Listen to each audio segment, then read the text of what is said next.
আসসালামু আলাইকুম রহমতুল্লাহ। আজকে অন্য বৎসরের তুলনায় সময়টা একটু লেট হয়ে গেছে। আপনাদের বেশি কষ্ট হয় না তো? যে আল্লাহ আমাদের জন্য এত মাখলুকাত, চন্দ্র সূর্য পর্যন্ত আমাদের খেদমতে ব্যস্ত। আইতাছে কোরবানির ঈদ, কতগুলি গরু মহিষ আমাদের খেদমতে জীবন দিবে। এত কিছু যদি আমাদের জন্য দিয়ে আর আমাদের কাছে একটা জিনিস চায়, সেটা হলো ইবাদত, আমাদের করা দরকার আছে কি না? কিভাবে দরকার, কেন আমরা ইবাদত করতে হবে, সেটা বোঝার জন্যই তো আজকের মাহফিল। এই ফাঁকে দিয়ে আবার আইসে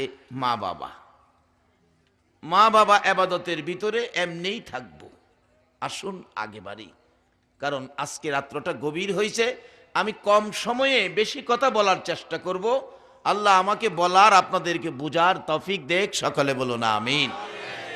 যাই হোক, আপনারা যারা রাত্র বেশি হইলেও যারা বসে আছেন কোরআন হাদিসের আলোচনা শোনার জন্য, নবীজির ভালোবাসা অন্তরে নিয়ে আরামের ঘুম হারাম করেছেন, বাবা যুবক, এই নবীর ভালোবাসায় যারা জাগ্রত রয়েছে তাদের জীবন ধন্য হয়ে গেছে। যারা এই নবীর ভালোবাসায় বসে আছেন, আপনাদের জীবন ধন্য হবে। কিভাবে? একটা বাস্তব ঘটনা বলি। ব্রিটিশের ইতিহাস। আপনাদের মতন একজন নবীর উম্মত নবীর ভালোবাসায় এ রাত্রে বসেছিল। রাত্রটা কিরকম? ইতিহাস, ব্রিটিশের ইতিহাস লেখে, যুবকটার নাম হলো আব্দুর রশিদ, বাড়ি হলো পাকিস্তান। হ্যাঁ, শুনছে একটা লেখক বই লিখছে, বইটার নাম রঙ্গিলা রাসূল। ব্রিটিশের ইতিহাস বলছি, আমার নবীরে কলঙ্ক করে হ্যাঁ বই লিখছে। আব্দুর রশিদ এই খবরটা পায়া রাত্রে ঘুমায় না, গলা কাটা মুরগির মতো ছটপট করতেছে, ঘুমায় না, ক্ষণে বসে ক্ষণে উঠে। আচ্ছা বলুন, সন্তানাদি অসুবিধায় থাকলে বা সন্তান কোথাও গেলে বাড়িতে না আসা পর্যন্ত একটা মানুষের মনে শান্তি হয় না। বলুন এই মানুষটা কে? আসতে কইলেন যে? কেউ কি কষ্ট দিব, লজ্জা দিব আপনাদেরকে? বলুন কে?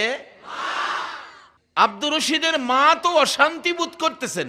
আমার আব্দুর রশিদের কি হলো? ঘরের দরজায় গিয়ে ডাক দিলেন, আব্দুর রশিদ, রাত্র গভীর, ঘুমাও না, দরজাটা খুলো, কি তোমার অশান্তি? দরজা খুললে আব্দুর রশিদের চোখ থেকে জর্জর করে পানি পড়তেছে। বাবা কি বাবা? মাগো, আমার নবীরে বলে কলঙ্ক করে বই লিখছে, আমার নবীরে কলঙ্ক করেছে। যেই নবী জীবনে কোনোদিন কারো ক্ষতি করে না, কারো মাথায় বাড়ি দেয় না, কাউরে গালি দেয় না, দুশ্মনী করলেও আমার নবী দুশ্মনের সাথেও দুশ্মনী করে না। ডাকতেছে, মা আমার ঘুম হয় না, কাজটা করলো কি? অবশেষে আব্দুর রশিদ সকালবেলা ঘুম থেকে, বিছানার থেকে সকালবেলা বাহির হয়ে গেলেন, গোসল করে বাড়িতে আইসা পায়জামা পাঞ্জাবি পরে মার পায়ে সালাম করতেছে। কার পায়ে সালাম করতেছে? আমাদের দেশে তো সালাম নাই। সালাম করলে আবার ফতোয়া টতোয়াই পড়বো, এটা শিরিক। মাথা নেচো করে সালাম করুন যেত না, মার পায়ে সালাম করুন যেত না। এগুলি যদি কেউই কয় আপনারা মানলেন না, মা বাবার পায়ে সালাম করেন, কারণ মা বাবার পায়ের দাম আছে। কেমন দাম? এক ব্যক্তি স্বপ্নে দেখে আল্লাহর আরশের খুঁড়ি, আরশের ফিলারের গুড়িত সুমাইতাছে। আচ্ছা কোন আরশের খুঁড়ি চুমান? এটা কি সাধারণ কথা? বেচারা সকালবেলা খুশি হইয়া মসজিদের ইমাম সাহেব হুজুরের কাছে গেছে, হুজুর হ্যাঁ আজকে স্বপ্নে যে দেখছি একটা কি, আমার ভাগ্য ভালো। আর কি করছো কও না? হুজুর আমি আরশের খুঁড়ির যে সুমাইতাছি। ইমাম সাহেব আল্লাহর ওলি মানুষ, উনি বলেন তোমার মা বাবা আছে? জি আছে তো। বাবা তোমার মা বাবার ভাও হয়ে গিয়া সুমা দাও, যাও। হুজুর কোন কি, কই আরশ আর কই মা বাবা? তাহলে বোঝা গেল আমরা মা বাবা হনো চিনছি না, মা বাবা যে কি। বাবা রে, মা বাবা যদি না চিনো, শুধু নবীর ভালোবাসা দিয়াও বেহেশতে যাওন যাইতো না। মা বাবারে যদি কষ্ট দাও, ইবাদত করেও বেহেশতে যাওন যাইতো না। রাসূল বলেছে হাদিস শরীফে, বিররুল ওয়ালিদাইনি আফদালু মিনাস সালাত ওয়াস সাদাকাত আস সাওমি আল হাজ্জি আল উমরাতি অল জিহাদি ফি সাবিলিল্লাহ। রাসূল বলছে মা বাবার সাথে ভালো ব্যবহার করে, মা বাবা কি পছন্দ করে এরকম একটা জিনিস দিয়ে মা বাবারে যারা সন্তুষ্ট করেছে, খুশি করেছে, সে কত নেকি পাইছে। একটা লোক নামাজ পড়ে, উত্তম এবাদত নামাজ, নামাজ পড়ে কোটি কোটি টাকা আল্লাহর রাস্তায় দান করে, রোজা রাইখা, রোজা চিনেন না, সারাটা দিন না খায়া, পানিটাও খায় না, কারে খুশি করার জন্য এইভাবে কষ্টটা করে। এই রকম রোজা রাইখা হজ কইরা, একজন হাজি হজ কইরা যদি ভালো হজ করে দেশে আসতে পারে, তার মতো ইজ্জত সম্মানী ব্যক্তি আর কে হবে? একজন হাজি সাহেব হজ নিয়ে যদি হাসরের ময়দানে দাঁড়াইতে পারে, হাসরের ময়দানে তাকে একটা উট, জান্নাতি উট সাজায়া দুলার মতো তাকে উড়ে বসায়া হাসরের ময়দানে সবচেয়ে সম্মান দিয়া ওই হাজিদেরকে জান্নাতে নেওয়া হবে। এমনকি একজন হাজির সুপারিশে 400 জাহান্নামীকে জান্নাতে দেওয়া হবে। ওই রকম হজ, হজ করেছেন, উমরা করেছেন, রাসূল বলেছেন এক উমরা করতে যায়া আরেক উমরার জন্য রওনা হয়েছেন, এই মধ্যবর্তী সময়ে আল্লাহ তার জীবনের সব গুনাহ মাফ করে দেয়। এরকম বরকতের ইবাদত নামাজ, সদকা, রোজা, হজ, উমরা, এমনকি আল্লাহর রাস্তায় জিহাদ করলে যেই নেকি লইয়া বাড়িতে যাবেন। আপনি গরিব মানুষ, ভ্যান গাড়ি চালাইলেন, রিক্সা চালাইলেন, সারাদিন যা রোজগার হয়েছে আনুষঙ্গিক বাজারের পর 20টা টাকা বেশি, 20টা টাকা দিয়ে এবার দাঁড়ায়া চিন্তা করেন শ্রীমঙ্গলের বাজারে মা বাবা কি পছন্দ করে। 100 গ্রাম আঙ্গুর মা পছন্দ করত, 100 গ্রাম আঙ্গুর নিয়ে বাড়িতে ঢুকলেন, মায়ের ঘরের দরজায় ডাক মারলেন, মা, মা গো তোমার ছেলে আইছে গো মা। বলুন এই ডাকে মা খুশি হয় না বেজার হয়? মা দরদি দরজাটা খুলে দাঁড়িয়ে ডাকবেন, বাবা আইছো। ও মা, মাগো গরিব মানুষ, রুজি রোজগার কম, মা পারি না তোমাদেরকে খাওয়ান দরকার, মাগো কোলাইতে পারি না, জিনিসপত্র দাম বেশি, বাজার করে টাকা 20টা বেশি হয়েছিল, 100 গ্রাম আঙ্গুর আনছি মা, তুমি আর বাবা দুইজনে খাইও। মাগো কত কষ্ট করছো, বাবা মাথার ঘাম পাতাই পড়ছে, সারাদিন কষ্ট করে বাবা সন্ধ্যার দিকে বাড়িতে আইছে, কোনোদিন বাবা খালি হাতে আইছে না, আমরার জন্য কিছু না কিছু আনছে, তোমাদেরকে খাওয়ান দরকার ছিল, তুমি মা কত কষ্ট করছো, মেতরিনী হইয়া আমরার প্রস্রাব পায়খানা পরিষ্কার করছো, তোমাদেরকে খাওয়া দরকার, পারি না মা, পয়সায় কোলাইতে পারি না, 100 গ্রাম আঙ্গুর মা বাবারে লইয়া তোমরা দুইজনে খাইও। মা যে আঙ্গুরটা লইয়া হাসি দিয়া ডাক দিছে, ছেলের বাবা কই গো, আয়ো না, দেখো না আমাদের সন্তান কত ভালো, আমরা লেগে আঙ্গুর আনছে। এই যে ব্যবহারটা করে মা বাবারে খুশি করছো, রাসূল বলছে ওই ব্যক্তি নামাজ, সদকা, রোজা, হজ, উমরা, আল্লাহর রাস্তায় জিহাদ করে যেই নেকি লইয়া বাড়িতে ঢুকছে, এর চেয়ে বেশি নেকি 100 গ্রাম আঙ্গুরে মা বাবারে খুশি করে তোমার বাড়িতে বেশি লইয়া ঢুকছো। বলতেছিলাম আল্লাহর ওলি বলছে, বাবা তোমার মা বাবা আছে? আছে তো, তোমার মা বাবার পায়ে গিয়ে সালাম করো। ওই ব্যক্তি বলতেছে, হুজুর একটা কথা কইলেন, কই আল্লাহর আরশের ফিলারে সুমাইছি আর আপনি কোন মা বাবার ভয়ে সুমা দিতাম, কথা কইলেন? আল্লাহর ওলি কই, বাবা রে আরশের ফিলারের চাইতে তোমার মা বাবার পায়ের মূল্য অনেক বেশি। সেই মার পায়ে সালাম করেছে আব্দুর রশিদ সকালবেলা। ব্রিটিশের ইতিহাস বলছি, পাকিস্তানের আব্দুর রশিদের কথা। মা বাবার পায়ে সালাম করে বাইরে বেন ঘর থেকে মার পায়ে সালাম করতেছে, মা প্রশ্ন করে, বাবা আব্দুর রশিদ কি ব্যাপার, তুমি কি যাবে কোথাও? আব্দুর রশিদের চোখের পানি বন্ধ হয় না, মাগো আমি রঙ্গিলা রাসূল লেখকটার বাড়ি কোথায়, আমি একটু তালাশে যাব। তার বাড়ি ইতিহাস লেখে ভারতে। মা বিদায় দাও, নসিবে যদি থাকে তোমার সাথে দেখা পৃথিবীতে হবে, আর না হয় দেখা হবে হাসরের ময়দানে। এভাবে মার পায়ে সালাম করে কার ভালোবাসায় বেরিয়ে গেল। দেখুন আব্দুর রশিদের বাজেটে কি আসে। যদি এই ভালোবাসাই যদি আপনারা কোরআনের পক্ষে এখানে বসে থাকেন, তাহলে আপনাদেরও তো বাজেট এরকম একটা হবে। আব্দুর রশিদ ব্রিটিশের ইতিহাস বলছি, যায়া খুঁজতে খুঁজতে ভারতে ওই লেখকের বাড়িটা খুঁজ করে বাড়ির সামনে দাঁড়ায় গেছে। রঙ্গিলা রাসূল লেখক বাড়িতে আছেন? আছি তো, বেরিয়ে আসেন। বইটা আপনি লেখছেন রঙ্গিলা রাসূল? হ্যাঁ। কেন?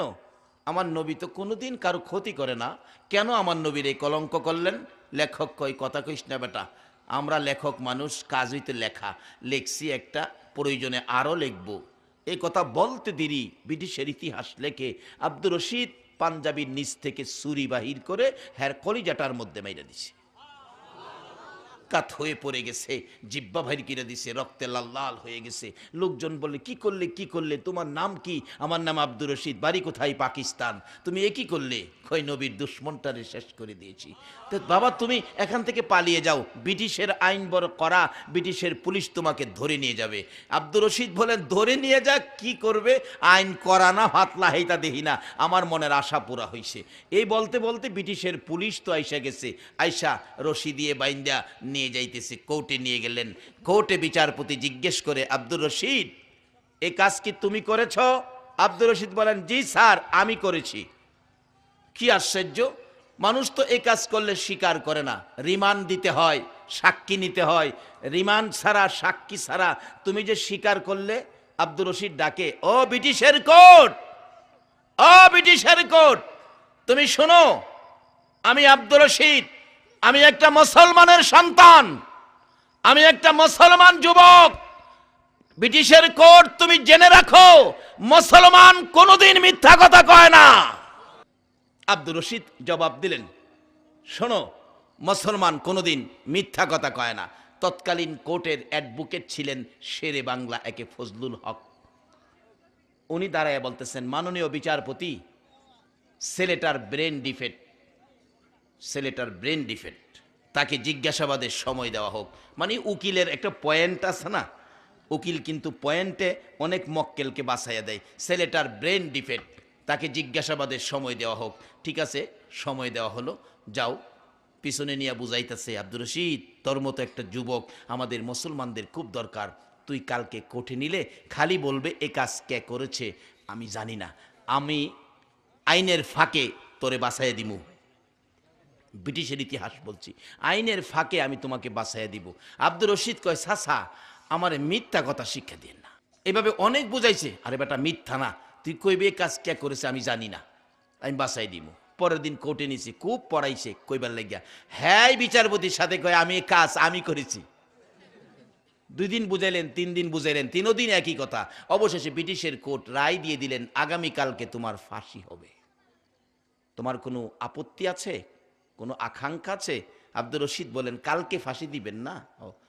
আজকের দিনটা তো আমার হায়াত আছে। বল হ, তাহলে আজকে আমাকে সময় দেন, এই সামনের রাইটটা আমি আমার মার পাশে থাকব। কার পাশে থাকব? জীবন যাবে মায়ের পাশে থাকতে চাই। নবীর একটা আশেক, তাদেরকে বলা হয় সত্যিকার অর্থের আশেক। আর আমরা হন বিয়াটা করলেই মারে গর্তে আরো বাইর করে দেই। কই মার পাশে থাকতে যা, আর আমরা মারে গর্তে বাইর করে দিতাম চাই। কোন মাকে? যেই মার পায়ে চুমন দিলে আরশের ফিলারে চুমা দেওয়ার চাইতে বেশি বরকত পাওয়া যায়। এই মারে বাইর করে দেই না মানুষ আছে না বাংলাদেশও? এক বেচারা গরিব মানুষ, মানুষের বাড়িতে কাজ করে, একটা ছেলেটারে কষ্ট করে লেখাপড়া শিখাইয়া আইএ পাস করাইছে। ছেলেটা কইতাছে, বাবা মানুষের বাড়ির কাজ কত করবা, আমি যখন আইএ পাস করছি এই লেখাপড়া দিয়ে তো বড় চাকরিও পাইতাম না, আমারে বাবা বিদেশ পাঠাইয়া দাও, বিদেশ পাঠাইয়া দিলে বেশি বেশি টাকা রোজগার করে তোমাদের গরিব অবস্থাটা বাবা আমি কাটাইয়া দিব, কত কষ্ট করবা। মাও কইতাছে কি করবা, ছেলেটার যখন আশা বিদেশ পাঠাও, পাঠামো যে টাকা পয়সা কই? ছেলেটাকে, বাবা তোমার 1 কানি জমি আছে না? ও আছে তো, এই 1 কানি জমি বিক্রি করে পাঠাও, আমি দেখো কত কানি জমি তোমারে কিনা দেই। যাও বাবা, 1 কানি জমি বিক্রি করলাম, 20,000 টাকা শর্ট। মা কয়, বাবা চিন্তা করিস না, আমার কিছু অলংকারাদি আছে, এগুলি বিক্রি করলে মনে হয় 20,000 টাকা হবে। মার সম্পত্তি অলংকার সব বিক্রি করে 20,000, বাবার সম্পত্তি 1 কানি বিক্রি করে যা হইল সব দিয়ে ছেলেরে বিদেশ পাঠাইছে। বিদেশতে টাকা পাঠায় 30,000 টাকা মাসে। মা বাবা খুশি, কত সুন্দর, এত টাকা রোজগার পাঠাইতেছে ছেলে, 6 বছর থাকছে। বাবায় ফাঁকে দিয়ে কিছু জমি জামা কিনছে, বাড়িটারে সুন্দর করে ঘরদোর করে বক্স খাট বিছানাপত্র ঘরের মধ্যে কি সুন্দর করে সাজাইছে। 6 বছর পর ছেলেটা বাড়িতে আইছে, 2 মাস পরে ছেলেরে বিবাহ করাইছে। বিবাহর পর 3টা মাস পার হইছে না, ছেলে একদিন বিছানায় বৈশা ডাকে, বাবা মারে নিয়ে হেন আসেন। মাও আইছে, বাবা আইছে। মা, এই গরদরগুলি কার পয়সা দা বানানো হইছে? বাবা ক, এটা কি তোমার 2জন ডাইনা জিগান লাগবো? আমরা কি মিথ্যা কথা কমু বাবা? সত্য যেটা, তোমার রোজগারের টাকা দিয়েই বাবা খুশির সহিত বলতেছে এই ঘরদর বাড়িটা আমরা সাজাইছি বাবা, সবগুলি তোমার টাকায়। এবার মার দিকে ডাক দিয়া কয়, মা শুনছো বাবা কি কইছে? এই বাড়ির যা কিছু করা হয়েছে সব বলে আমার রোজগারের টাকা দা। মা, যদি সব আমার রোজগারের টাকা হয়, তুমি আর বাবা অক্ষণ আমার ঘর থেকে বেরিয়ে যাও। বলুন, এই মা বাবাকে যারা গর্তে বের করে দিয়েছেন, এবার নামাজ পড়তে পারেন, রোজা রাখতে পারেন, মসজিদ বানাইতে পারেন, মাদ্রাসা বানাইতে পারেন, মুফতি মুহাদ্দিস মুফাসসির হতে পারেন, মক্কা মদিনার ইমাম সাহেব যদি হন, আল্লাহর জান্নাতে যাওয়া হবে না। হাসরের দিন বিচারের কোর্ট নিয়ে বসবেন, বিচারপতি হবেন আমার আল্লাহ, আর ওই কোর্টের উকিল হবেন, অ্যাডভোকেট হবেন নবী মুহাম্মাদুর রাসূলুল্লাহ। আর ওই কোর্টে বিচারের সামনে সাক্ষী দিবেন যার যার সন্তানের পক্ষে মা বাবা। মা বাবা যদি বলে, নবী গো আমার ছেলে মেয়েগুলি ভালো ছিল, রাসূল বলবে, মাননীয় বিচারপতি আমার মক্কেল বলেছে ছেলে মেয়ে ভালো ছিল। আল্লাহ বলবেন, বন্ধু তুমি যখন মা বাবার সাক্ষীর ভালো ছেলের পক্ষে গেছো, আমি আর খাতা দেখতে চাই না, বিনা হিসাবে আমি মাফ করে দিলাম। এখন এই মা বাবা পক্ষে থাকবো কি মা বাবার সাথে ব্যবহার ভালো করলে না খারাপ করলে? বাবারে আসল ঠিক করেন, তাইলে সব কাজে লাগবো। আর ফাউন্ডেশন গন্ডগোল 7 তালা করবেন, কাইথুয়ে পড়বেন। বলতেছিলাম আব্দুর রশিদ বিচারপতির সামনে আকাঙ্ক্ষা করলেন, মনের আকাঙ্ক্ষা ব্যক্ত করলেন, বিচারপতি গো রাত্র 1টা যখন আমার হায়াত আছে, আমাকে বিদায় দাও গো, আমি আমার মার পাশে থাকবো। মার পাশে যাওয়ার জন্য আব্দুর রশিদ আকাঙ্ক্ষা ব্যক্ত করলেন। আর এইদিকে বিদেশি টাকা লইয়া নতুন বিবি পাইয়া মা বাবারে গর্তে বাইর করে দিলেন। মা বাবা কানতে কানতে গাছতলায় গিয়ে বসছে, গাছতলায় বসে কান্দে, নিজের কপালে নিজে থাপ্পড় দেয়, কি করলাম গো, সম্পত্তি একখানি ছিল শেষ করে ছেলেরে দিলাম। মা বলেন 20,000 টাকার অলংকার ছিল, বিক্রি করে ছেলেরে দিলাম, আজকে তো ছেলে আমরা রে গর্তে বাইর করে দিল, কি করলাম, নিজের কপালে নিজে কোরআন মারলাম। গাছতলায় বসে কান্দে, কারো ঘরে যাব না, গাছতলায় পড়েই আমরা মরবো। মুরব্বীরা আসছেন, কি করবেন? এখনকার দিনের ছেলেরা এরকমই, অনেকেরই এরকম করে। কি করবেন? আগের পুরান ভাঙ্গা ঘরটা, এটার মধ্যেই থাকেন। রাত্র গভীর, মা বাবা ঘরের ভিতরে যাইয়া শুয়ে গেলেন, ঘুমাবেন। সিরা খাতা, ভালো কাপড় নাই, ভালো বিছানা নাই, খাট নাই, মাটির মধ্যে, ঘর ভাঙ্গা, বেড়া ভাঙ্গা, বাতাস ঢুকে প্রচন্ড শীত, মা বাবার ঘুম হয় না।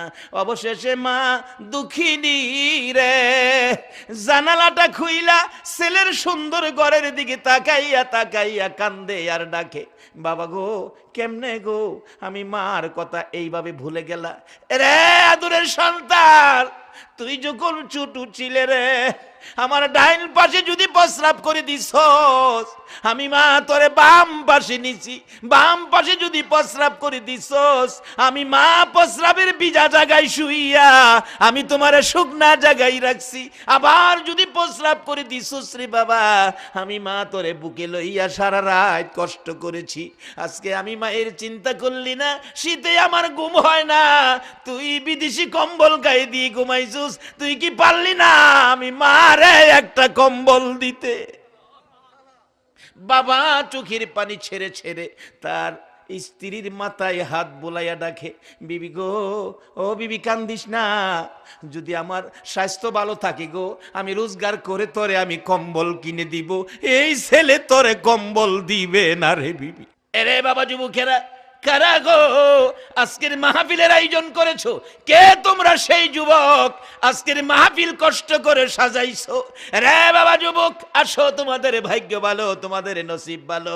তোমরা যদি আজকে এই মাহফিলের আয়োজন না করতে, আলোচনা শোনার সুযোগ এলাকাবাসী পাইতো না। আল্লাহ তোমাদের হায়াত বাড়িয়ে দেখ, সকলে বলো না আমিন। আব্দুর রশিদের মতো যুবক ডাকতেছে, বিচারপতি রে, একটু সুযোগ দে, রাত্রটা যখন আমার হায়াত আছে রে, আমার বিদায় দে, আমি আমার মার পাশে থাকবো। যাও যাও, বিদায় দেওয়া হলো। আব্দুর রশিদ ব্রিটিশের ইতিহাস লেখে যাইতে যাইতে যাইতে যাইতে বাড়ির কাছাকাছি চলে গেছে। ঘরের কাছাকাছি গেলে শোনা যায় ঘরের ভিতরে মা দুঃখিনী কান্দে গো, আওলাকে সে পাগল বেশে। ঘরের কাছাকাছি যাইয়া মার কান্না শুনে আব্দুর রশিদের মেজাজ গরম হয়ে গেছে। একেই তো মনে দুঃখ, কালকে আমার ফাঁসি হবে, আবার আমার মা কান্দে। কে জানি আমার মারে ব্যথা দিল, কে জানি আমার মারে কষ্ট দিল। এই বিচার না করে আমি ঘরে ঢুকবো না। দরজায় দাঁড়াইয়া ডাক মারছে, মা, মা গো, বলো তুমি কার দেওয়া ব্যথাই কান্দো? কে তোমাকে কাঁদাইছে? কে তোমার চোখের পানি বাহির করছে? আমি আব্দুর রশিদ দরজায় দাঁড়াইলাম গো মা, এই প্রতিশোধ না নিয়ে আমি ঘরে ঢুকবো না। মা চোখের পানিগুলো ছেড়ে কান্দে।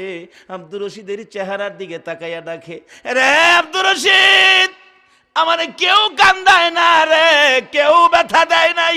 কেন জানি আজকে সকাল থেকে আমি মায়ের কলিজায় দাও দাও করে আগুন জ্বলে রে বাবা। বলুন, সন্তানের উপর বিপদ হলে আগে জানে কে? আরে মা বাবার কথা মতো যে জন চলে না, বলুন, মা বাবার কথা মতো যে জন চলে না, আল্লাহ নবীজির দয়া তারা পাবি না। হাইরে আল্লাহ নবীজির,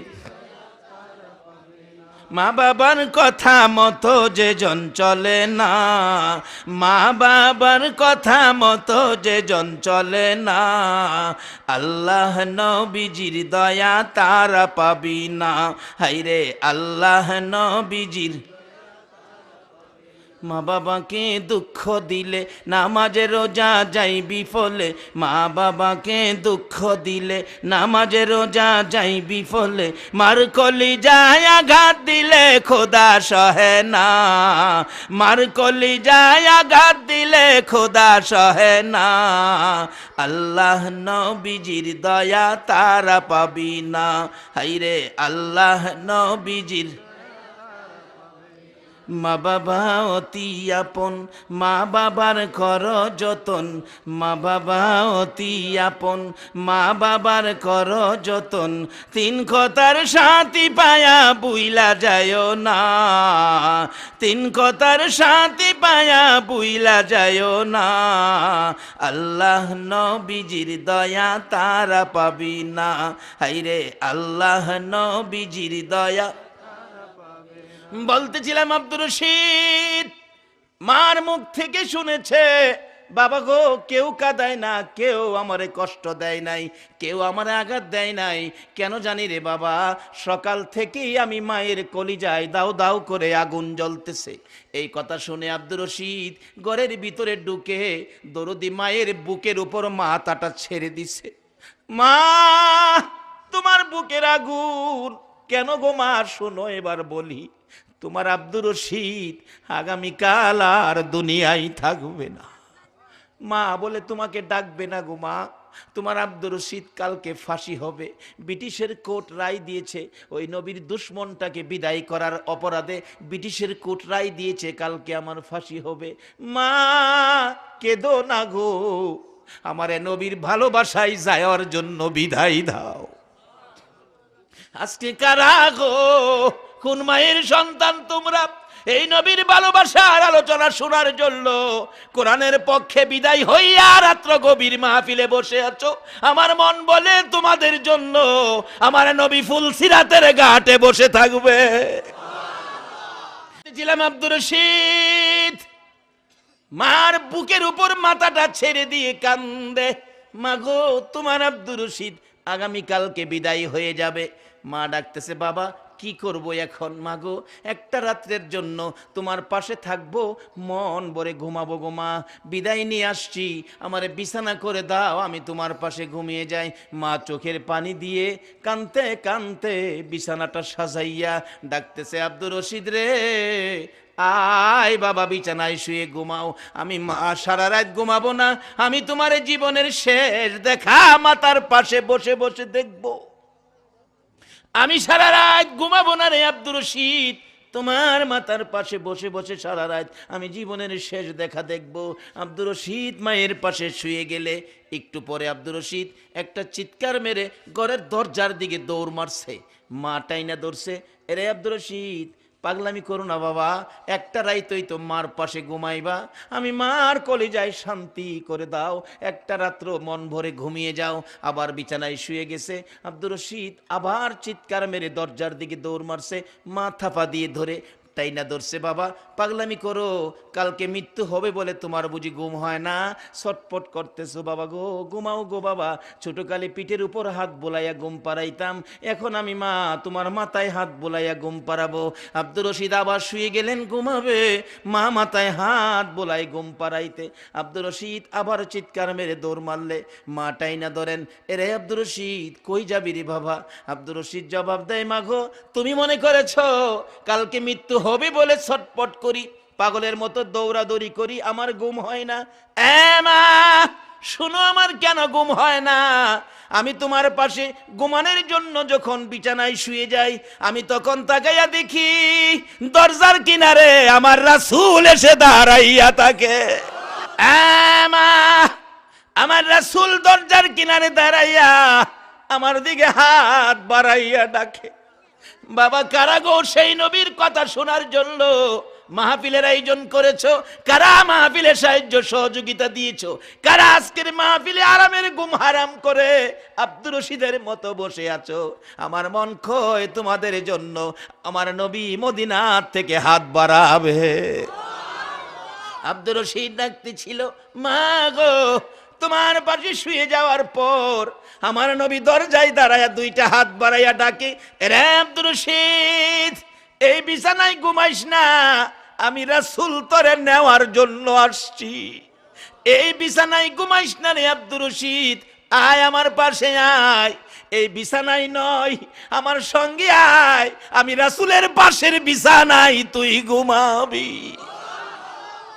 মহব্বতে আর একটু দুরূদ শরীফ পড়ুন, আল্লাহুম্মা সাল্লি আলা সাইয়্যিদিনা মুহাম্মাদ, আল্লাহ নবী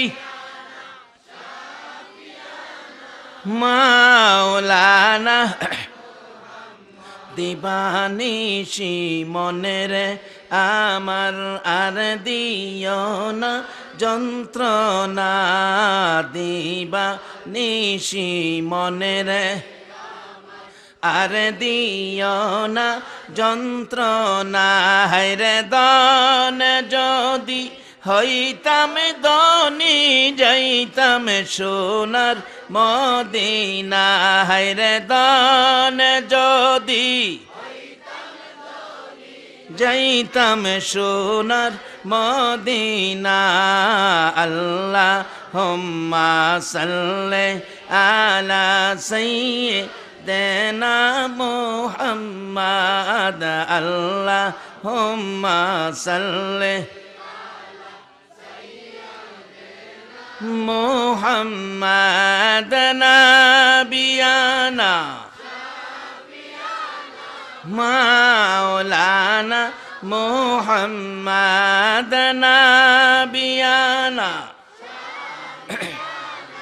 মাওলানা বালাগাল উলা বিকামালিহি কাশাফাদ দুজা বিজামালিহি হাসনাতে জামিউ খিসালিহি সাল্লাল্লাহু।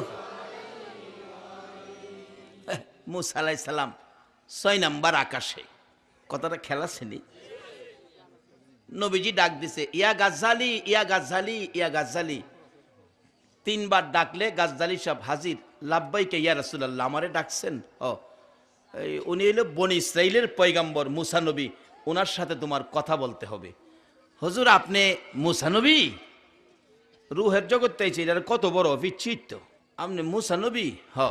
ও আচ্ছা, আপনার আর দেহি নাই কোনোদিন। মুসা আলাইহিস সালাম জিগা, বাবা তোমার নাম কি? হুজুর আমার একজন একটু অচেনা বন্ধু বান্ধবের ছেলে পাইলে মানুষ জিগা, না বাবা এদিকে আসো, তোমার নাম কি? অনেক দিনের নাম তো বাক্কা সুন্দর নাম, অনেক নাম জিগাই দেখেন পিচি পিচি বাচ্চারে। আমার নাম রেঙ্কু। রেঙ্কু বলে, আমার নাম পেঙ্কি। যাও রেঙ্কু আর ফেঙ্কি লইয়া কবর বুঝাইব। মুসা আলাইহিস সালাম জিগায়, বাবা তোমার নাম কি? আমার নাম গাজ্জালি। বাবার নাম এই, দাদার নাম সেই, দাদার বাবার নাম এই, দাদার দাদার নাম সেই। মুসা আলাইহিস সালাম একটু রাগী ছিলেন, এমনি একটু রাগী ছিলেন। রাগ হয়ে গেছে, রাগ হয়ে তো ধমক মেরে বসে, থামো, তোমার একটা জিগাইছি তুমি এতটা কইতাছো কি লিগা?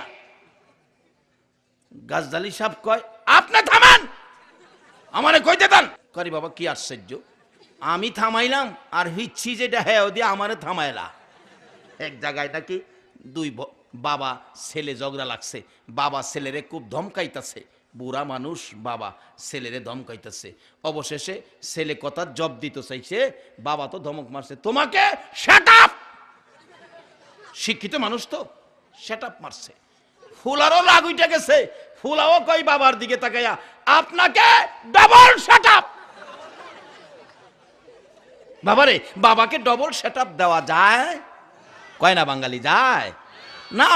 বাবা মা বাবার মনে দুঃখ যাবে এমন কথা কোনোদিন বলবে না, কোরআন শরীফে নিষেধ করেছে।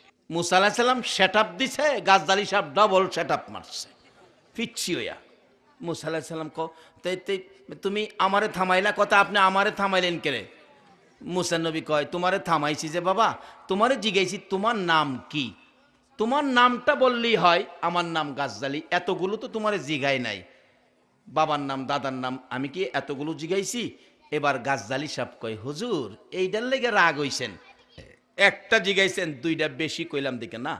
আচ্ছা বাবা, মুসা আলাইহিস সালাম ডাকতেছে গাজ্জালি সাহেব, হুজুর আপনারে যে আল্লাহ জিগাইছেন, অমা তিলকা বিয়ামিনিকা ইয়া মুসা, কোরআন শরীফ, ও মুসা তোমার হাতে কি? আপনারা তো একটা জিগাইছেন, আপনি সেদিন কয়টা জবাব দিছিলেন?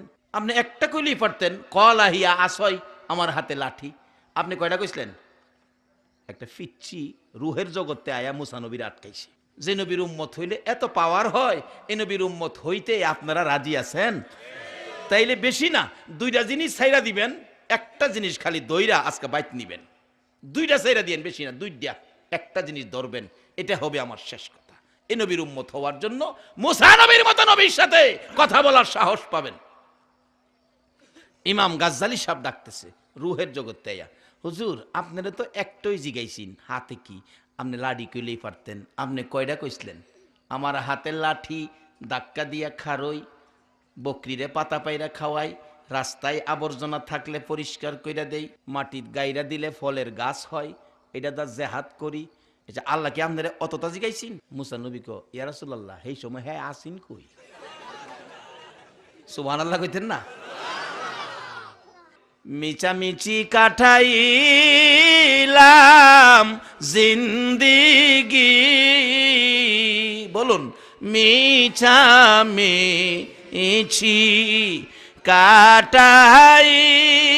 কাটাইলাম জিন্দিগি, চোখে দেখা হারাইলাম বন্দিগি, হাইরে চোখে দেখা হারাইলাম বন, কার বাবারি কার বাগর, কার বা কি কার বাবা আরি, কার বাগর, কার বা অন্ধকার কবরে হবে বসতি, হাইরে অন্ধকার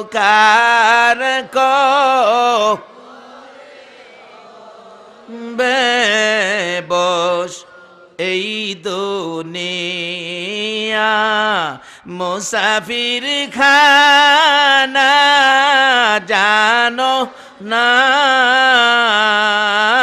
এই দুনিয়া মুসাফির খানা জানো কত মানুষ আইল গে এলো রইল না হাইরে কত মানুষ। এবার ইমাম গাজ্জালী সাহেব বলতেছে, হুজুর আমারে একটা জিগাইছেন, দুইটা বেশি কইলে আপনার রাগ উঠতে যায়। আপনারা যে আল্লাহ জিগাইছেন একটা, আপনি কয়টা কইছিলেন? এইটা ভাল লাগে, আমারটা ভাল লাগে না। মুসা আলাইহিস সালাম কো, হুজুর এটা থামাইন থামাইন, আজকে বুঝলাম মুসা নবীর সাথে ক্ষমতা আখিরি নবীর উম্মতের আছে, আমি বুঝে গেলাম। আমার নবী এইভাবে পিঠের উপর থাপ্পড় দিয়ে বলছিলেন, থামো থামো। ইমাম গাজ্জালী সাহেবের মা বলেন, আমার গাজ্জালী যেদিন দুনিয়াতে ভূমিষ্ঠ হয়েছে, আমি দেখি গাজ্জালীর পিঠ থেকে রুশনি বাহির হইতেছে। ভালো করে চেক করে দেখি, রুহের জগৎ থেকে 6 নাম্বার আকাশে আমার নবীর বরকতের হাতে যে থাপ্পড় দিয়েছিল, ওই থাপ্পড়ের 5টা আঙ্গুল মুবারকের দাগ পিঠের মধ্যে, এই দাগ থেকে নূরের রুশনি বেরিয়েছে। ওই মুসা নবীর মতো নবীরে বনি ইসরাইলের সম্মানী পয়গম্বর হেই বেচারার বেহেশত দিছে কার সাথে জানি? কষায় গুস্ত বেছে। কথাটা খেয়াল আছে? আমি ভাবছি আবার নি বুঝলে গেছেন। মুসা আলাইহিস সালাম বাজারে গিয়া দেখে গুস্তের বেড়া গুস্ত বেছে। বাজান, আমি আমনের বাড়ির মেহমান, আমি বনি ইসরাইলের পয়গম্বর, সম্মানী পয়গম্বর মুসা নবী। হায় হায় হায়, আমনেরে সোহ দিতাম ভাই না, আর আজকে আমার বাড়ির মেহমান। হুজুর একটু বসেন, বিক্রি প্রায় শেষ, গুস্ত বিক্রি শেষ। যেটি ছোটো ছোটো টুকরা ভালো যেটি রাখছিল, এটি প্যাকেট করে রওনা হয়েছে। মুসা আলাইহিস সালাম রে বাংলা ঘরে বাংলা রুমে বসাইয়া বাড়ির ভিতরে ঢুকছে। হুজুর আপনি বসেন, আমার একটু কাজ আছে, কাজটা শেষ করে আপনার সাথে কথা বলবো, আপনার খেদমতে আসবো। আচ্ছা আচ্ছা যান। বাড়ির ভিতরে গিয়া এই গোশতগুলো ছোট্ট ছোট্ট করে কাটছে, কাইটা পাক করছে, রান্না করছে, গরম পানি দিয়া রুটি বানাইছে। রুটি বানাইয়া বুড়া মা মা গো, ও মা, বুড়া মা। নবী বলেছে মার পায়ের নিচে উম্মতের জান্নাত। বলুন কার পায়ের নিচে? এই মার পায়ে। কোথাও গেলে সালাম করে যায়েন, মা দেখবেন মাথায় হাত দিয়া দোয়া করে দিবে, আল্লাহ আমার সন্তানকে তুমি হেফাজত করো। আল্লাহর কসম, এই দোয়া নিয়ে যে বাইরেছে রাস্তায় কোনো বিপদ হবে না। হাত দিয়া দেখেন দোয়া করে, আল্লাহ আমার ছেলেরে হেফাজত করো। মার পায়ে সালাম করেন, এই মার পায়ের নিচেই আপনার আমার জান্নাত। বাড়ির ভিতরে ঢুকে গোশত ছোট করে কাটলেন, কষাই রুটি বানাইয়া বুড়া মা দুলনার মধ্যে শুয়াইয়া রাখতো। দুল নাই, কই শুয়াই রাখতো? আর ওখানে এই মারে ভাতই দেয় না। বেহেশত যাইতো নামাজ পড়া, যাইও নামাজ পড়া বেহেশত উষ্টাইয়া বাইর করে দিব। মাকে দুলনার থেকে নামাইয়া কুলে করে টিউবওয়েলের পাশে নিয়ে মার মুখটা ধোয়াইলেন। পরিষ্কার করে মুখটা ধোয়াইয়া তোয়ালি দিয়ে গামছা দিয়ে মুখ পরিষ্কার করে নিচে বসাইয়া মাকে এক হাতে ধরে রুটির মধ্যে গোশতের টুকরা লাগাইয়া মার মুখে দেয় আর ডাকে, মা, মা গো, কত কষ্ট করছো গো মা তুমি আমারে পেটে লইয়া। করে নাই? করে নাই? যেদিন প্রসব ব্যথা তোমার আমার মায়ের শুরু হয়েছে, মাদের জীবনী তালাশ করে দেখো। মা প্রথম দিনের ব্যথা লজ্জায় মা কারো কাছে কয় নাই।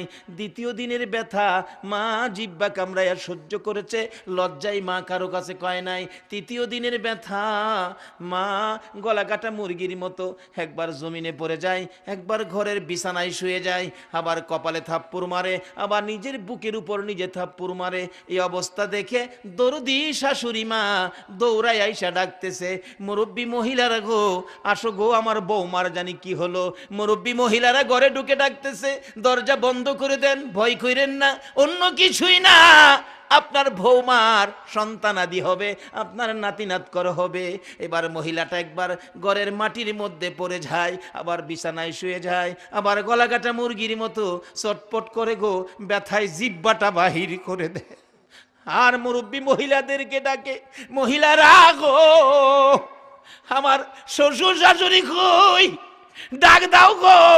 শাশুড়ি আমার মায়ের জায়গায়, শ্বশুর আমার বাবার জায়গায়। আমার চলাফেরায় যদি কোনো ভুল বেয়াদবি হয়ে থাকে গো, আমি আমার শ্বশুর শাশুড়ির পায়ে ধরে ক্ষমা চাবো, আমারে যেন মাফ করে দেয়, আমি বাঁচবো না। মহিলারা মাথায় হাত দিয়ে বলেছে, সান্ত্বনা দিয়েছে, মা গো, মা পাগলামি করিস না গো মা, মা সন্তানাদি হইলে ব্যথা তো করবেই গো মা, এই জন্য কি তুমি মরে যাবে মা, ভয় পাইও না, ঘাবড়াইও না, আমরা মুরব্বীরা তোমার পাশে আছি। তোমার আমার মা চিৎকার দিয়ে বলছে, মুরব্বী মহিলারা গো, সন্তান প্রসবের এত ব্যথা গো, আমি তো আগে জানি না, মন কয় আমার কলিজা ফাইটা যাবে গো। কত কত মা প্রসব ব্যথায় কলিজা ফাইটা দুনিয়া ছাড়ছে। এই মারে যারা কষ্ট দিয়েছো, এই বাবারে যারা কষ্ট দিয়েছো, নামাজ রোজা হজ যাকাত মুফতি মুহাদ্দিস মক্কা মদিনার ইমাম হইয়াও আল্লাহর জান্নাতে যাওয়া হবে না। মা গো, মা আমি বাঁচবো না গো মা, আমার স্বামী কই, স্বামী কই গো, আমার স্বামী কই, আমার স্বামীরে ডাকো, স্বামীর দুইটা পাও কই, আমি স্বামীর পায়ে ধরে ক্ষমা চাবো, স্বামী গো ভুল বেয়াদবি যা করেছি আমাকে মাফ করে দিও, আমি মরে যাব। এবার ডাকতেছে মহিলারা গো, সহ্য করতে পারি না, আমার মাথায় পানি দাও গো, আমি বাঁচবো না, আমার বুকে পানি দাও গো, ব্যথা আমি সহ্য করতে পারি না। একদিন, 2 দিন, 3 দিনের ব্যথায় মা এত ব্যথা, এত রক্তক্ষরণ হইতেছে, ঘরটা লাল লাল হয়ে গেছে, মাঝে মাঝে 1 ঘন্টা 1.5 ঘন্টা জ্ঞান হারা হয়ে পড়ে থাকে। আমার আল্লাহ নাকি ফেরেশতারা রে, হে মহিলার কষ্ট আমি আর কত দেখবো রে, এই বাচ্চাটারে মাথা নিচের দিকে করে দে, দুনিয়ায় চলে আসুক, ব্যথা শুরু হয়ে গেছে। মহিলারা অবশেষে সহ্য করতে না পাইরা ডাকে মুরব্বীদেরকে, মুরব্বী মহিলারা গো, আর সহ্য হয় না গো মা, আমার একটা দাও দাও গো, আমার গলাটা আমি নিজে কাইটা মৃত্যুবরণ করি, না হয় আমারে 2 টাকার বিষ কিনা দাও গো, আমি বিষ খাইয়া মরে যাই, আমার ব্যথা সহ্য হয় না। মুরব্বী মহিলারা মাথায় হাত দিয়া সান্ত্বনা দিত, মা গো পাগলামি করিস না গো মা, সন্তানের মা হইতে এই কষ্ট আমরাও করছি রে বাবা, সহ্য করো, আল্লাহরে ডাকো, আল্লাহরে ডাকো। মহিলারা ব্যথায় অসহ্য হইয়া আল্লাহ গো কইয়া যখন ডাক মারে, আমার আল্লাহ ঘোষণা করে দেয়, ফেরেশতারা রে, প্রসব ব্যথার যন্ত্রণায় যে মা আমারে আল্লাহ কইয়া ডাক দেয় রে, এক একটা ডাকের বিনিময় এক একটা কবুল হজের নাকি আমি দান করে দিলাম। এই মায়ের কথা ভুলে যাও, আমার আল্লাহ তোমার আমার প্রসব ব্যথা, তোমার আমার মায়ের প্রসব ব্যথার বিনিময়ে আল্লাহ দিতে পারে। আমাদের উপর দায়িত্ব আছে, কর্তব্য আছে, আমরা সেই মা বাবার সাথে ভালো ব্যবহার করি না।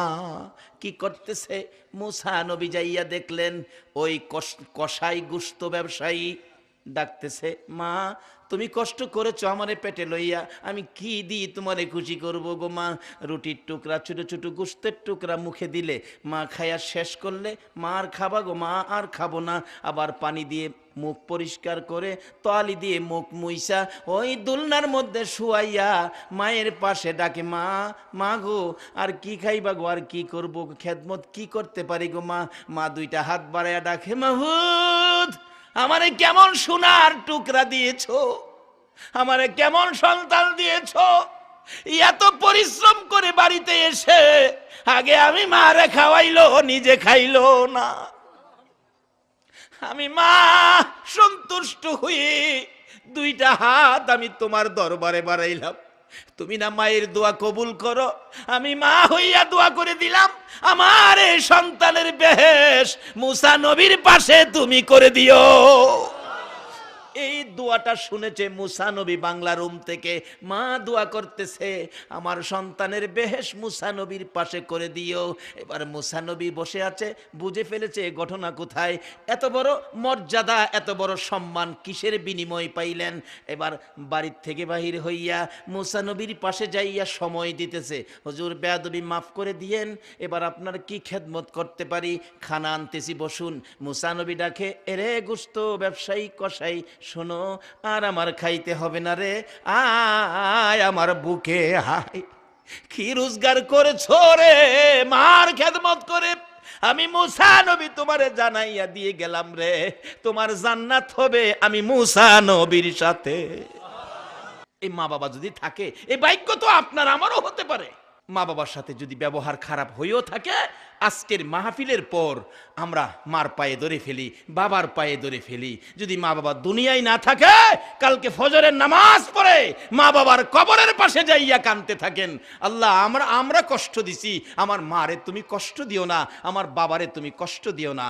এবার কাঁদতে থাকেন, আল্লাহ যদি আপনার চোখের পানিতে মা বাবারে মাফ করে দেয়, রুহানিভাবে মা বাবা কবর থেকে আপনার অপরাধ ক্ষমা করে দিবে। বাবারা, মা বাবার সাথে ভালো ব্যবহার করবেন, কবরে থাকলে দোয়া করবেন, সুদ খাইয়েন না, ঘুষ খাইয়েন না। একটা জিনিস ধরেন, জামাতের সহিত নামাজ। কেন একটা জিনিস ধরতে হবে? আমাদের একটা চিঠি, আমি বলছিলাম নবী আমাদেরকে একটা চিঠির কথা বলে দিয়েছেন, একটা চিঠি যথেষ্ট। সেই চিঠিটা কি? কাফা বিল মাউতি ওয়াইজান। রাসূল বলছেন তুমি মৃত্যুর কথাটা স্মরণ রাখো, আর ওয়াজের দরকার নাই। বাবারে, যে যত কিছু করেন বলুন, সব কিছু ফালাইয়া শুধু সাদা কাফনটা লইয়া একদিন এই দেশতে যাওনগা লাগবো কিনা বলুন?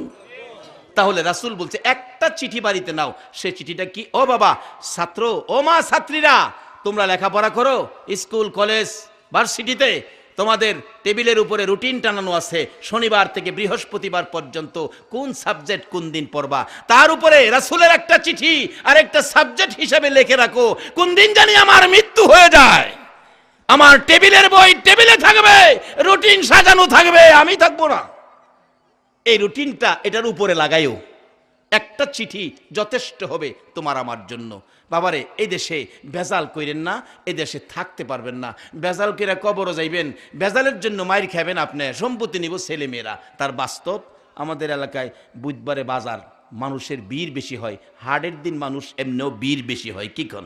বুধবারে হাট তো, বুধবারে বাজারে ভিড়। কিন্তু এক জাতের ব্যবসায়ীর আছে যেহান্দা মানুষের ভিড় বেশি, হেমাদা হেরার ধাক্কা ধাক্কি বেশি। এই মানুষটারে চিনছেন? কোন তো হেরা কারা? কোন মায়ের? আরে তত বুমা মায়ের তো বালা। কি কন? বুমা মায়ের বালা না হেরা? অহন তো বুমা মারে। আরে বুমা মারাতে তো পকেট মারে নে বালা। বাবারে, বুমা মাইরু না। নবীর চরিত্রে বুমা মারা নাই, আল্লাহর ওলিদের চরিত্রে বুমা মারা নাই, ফগেট মাইর। এটা এটা কি মাইর? বেড়া বেড়া নবী না করতেছে ফগেট মাইর। বুধবারের দিন এক বেড়া বুড়া মানুষ ছেলের বিয়ার বাজার করতেছে, 14,000 টাকা পকড়ো বিয়ার বাজার। বুড়া মানুষ তো সরল মানুষ, ফগেট মাইর ফগটে হাত ডুহায় 14,000 নিচে গা। বুড়া লোকটা হাত দা দেখে টাকা নাই, মাথা চক্কর খাইয়া ফিরে গেছে গা। আর যে বেটা টাকা পাইছে 14,000, হে বেটার বাজারটা কি মনে হইব আজকা কমছে? মুরুগ যে কিনতেছে, মুরুগ দেশি কিনে না ফার্মের কিনে? ঘুমাই রয়েছেন আপনারা? দেশি কিনে না ফার্মের কিনে?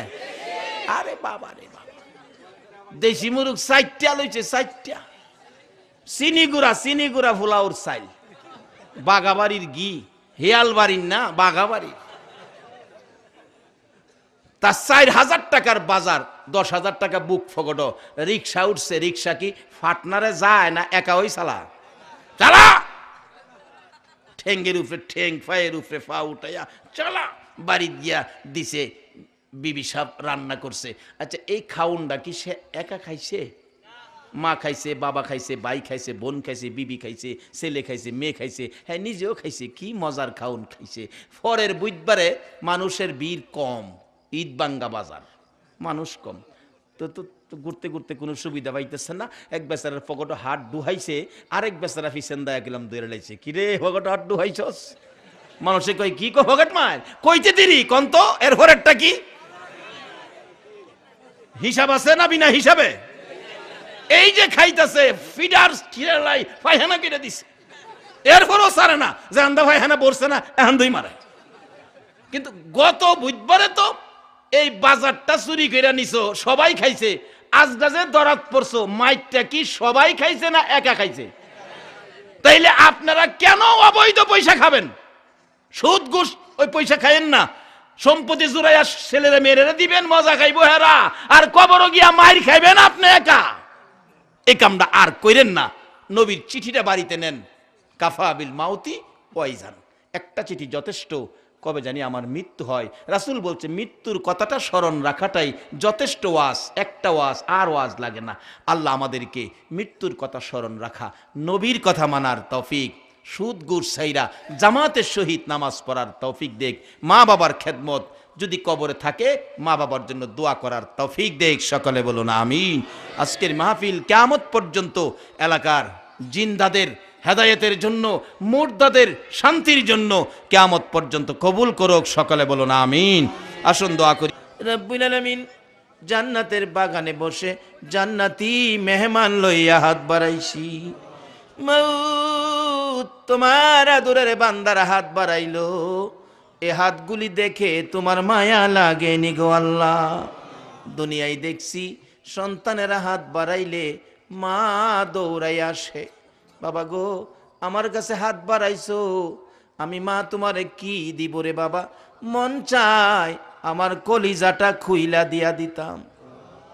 রে বাবা, মার মতো দরদি সন্তানে হাত বাড়াইলে কলিজা সিরা দিতে চাই, বাবার কাছে হাত বাড়াইলে বাবাটাই না কোলে নেয়, দুই গালে চুমো দেয়, পকেট থেকে 500 টাকার নোট বাহির করে দেয়। আল্লাহ গো, মা বাবার মতো দরদি যদি সন্তান হাত বাড়াইলে মা কলিজা সিরা দিতে চায়, বাবা 500 টাকার নোট দেয়, তোমার 99 ভাগ মায়ার দুয়ারে তোমার আদুরের বান্দারা গভীর রাত্রে হাত বাড়াইছে গো, তুমি তাদের হাতে কি দিবা গো আল্লাহ, তুমি কেমনে তাদের খালি ফিরাইবা গো আল্লাহ। সর্বপ্রথম এই জীবনে যা গুনাহ করেছি আমাদের সকলের জীবনের গুনাহগুলো ক্ষমা করে দাও। মাবুদ, মাবুদ রে, ক্ষমা যদি না করো কবে জানি মৌতের চিঠি লইয়া আজরাইল আইসা যায়, কবে জানি কার বিছানা খালি হইয়া যায়। আদরের বড় মেয়েটা বাবার মৃত্যুর খবর শুনে আওলা কেশে পাগল বেশে দৌড়ায় আসবে, আইসা দেখবে বিছানা খালি রে, বিছানায় পরে মেয়েটা কাঁদবে, মা বাবা এই বিছানা খালি করে কই গেলা গো বাবা। এই মৃত্যুর খবর শুনে সন্তানগুলো এতিম হইয়া বাবার বিছানার পাশে কাঁদবে, কবে জানি কার বিছানা খালি হয়ে যায়, কবে জানি কার সন্তানেরা এতিম হয়ে যায়, কবে জানি কার জীবনের শেষ গোসল বড়ি পাতার গরম পানি হয়ে যায়, কবে জানি কার শেষ বিদায়ের অনুষ্ঠান জানাজার ব্যবস্থা হয়ে যায়। ওই দিন আসার আগে আজকের মাহফিলে আমরা যারা হাত বাড়াইছি আমাদের সকলের জীবনের গুনাহগুলো ক্ষমা করে দাও। আল্লাহ গো, জীবনের গুনাহ ক্ষমার আসার দরখাস্তের পর আরেকটা দরখাস্ত করি, তুমি কিন্তু রাগ হইও না। তুমি যদি রাগ হও তোমার বান্দা মনের দুঃখ কই কইব গো আল্লাহ। কে জানি হাত বাড়াইছে মানাই রে মানাই, কে জানি হাত বাড়াইছে বাবা নাই বাবা নাই। যেই বাবা সন্তানের মায়ায় কলে কারখানায় খেতে খামারে অফিস আদালতে দেশের বাইরে দেশে কত কষ্ট করে রোজগার করত, মাথার ঘাম বাবার পাতায় পড়ত, সন্ধ্যার দিকে বাড়িতে যাবে 2 কান্দা কলা লইতো, বাবার হাঁটতে অসুবিধা হয় তারপরও কলা কমায় না। সঙ্গীরা জিগাইতো এত কলা নেও তুমি দিয়ে হাঁটতে পারো না, বাবা জবাব দিত বন্ধুরা রে কষ্ট হইলে হোক আমার সন্তানেরা কলা ছাড়া ভাত খায় না রে। ই দরুদি বাবা হারা কে জানি হাত বাড়াইছে গো আল্লাহ, ওই দরুদি মা হারা কে জানি হাত বাড়াইছে রে। যে মা সন্তান কোথাও গেলে পিছে পিছে মা রাস্তা পর্যন্ত যাইতো, সন্তান রিকশায় উঠে রিকশা চলতে থাকে, মা রাস্তার কিনারে দাঁড়াইয়া পিছনের দিকে তাকাইয়া থাকে। 2 কিলোমিটার যাওয়ার পরে ছেলেটা পিছনের দিকে তাকাইছে, মা কি করে দেখতো। 2 কিলোমিটার পিছনে যাইয়া পিছনে তাকাইয়া দেখে রে মা দরদি এতিমের মতো রাস্তার কিনারে দাঁড়াইয়া রইছে। এই দরুদি মা বাবা যার কবরে গো আল্লাহ, আর দেরি করো না, এই মুহূর্তে ওই সকল মা বাবার কবর জান্নাতের বাগান বানাইয়া দাও। যতগুলো দরখাস্ত করলাম সবগুলো তুমি কবুল আর মঞ্জুর করো গো আল্লাহ। ও সাল্লাল্লাহু তাআলা আলা খায়রি খালকিহি মুহাম্মাদিন ওয়া আলা আলিহি ওয়া আসহাবিহি আজমাইন বিহাক্কি লা ইলাহা ইল্লাল্লাহু মুহাম্মাদুর রাসূল।